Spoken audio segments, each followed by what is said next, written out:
Hello again. Whenever I talk about violence, crime, and so on in this country, some smart aleck always pops up and claims that in fact violent crime is on the decline, and I am scaremongering. This is quite untrue, of course, as we all know.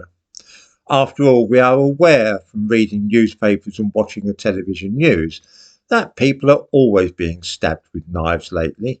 So how can violence really be in decline?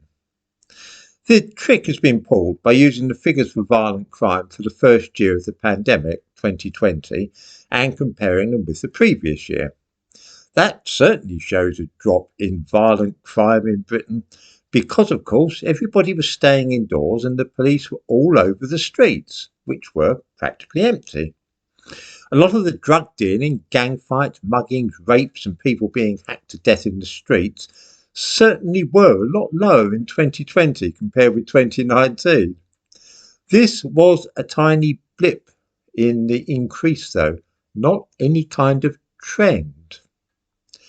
The year from March 2021 to March 2022 saw more people stabbed to death in England and Wales than at any other time since the end of the Second World War.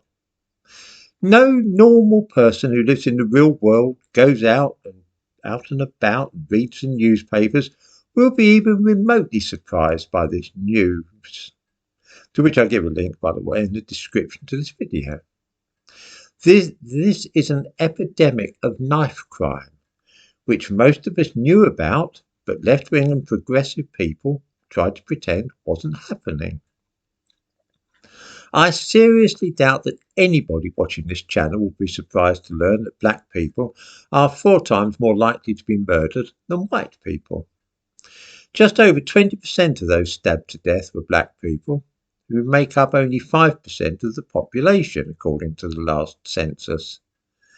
Even the mainstream media are waking up to what is going on and reporting this alarming fact.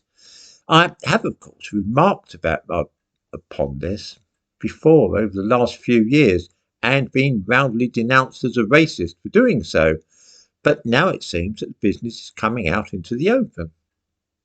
Still, it could be that all those young black people were being murdered by white racists and that they are victims of systemic racism in our society. Perhaps white supremacist police officers are responsible for the deaths. Not a bit of it.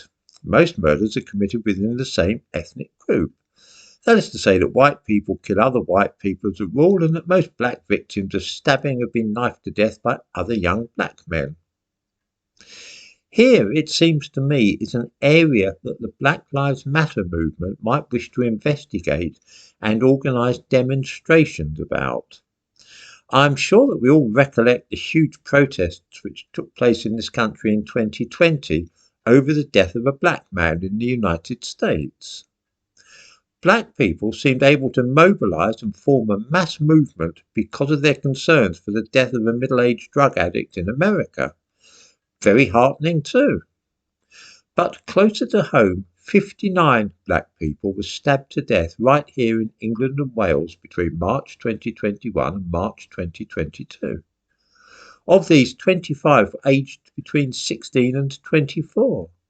Almost all of them were killed by other black people.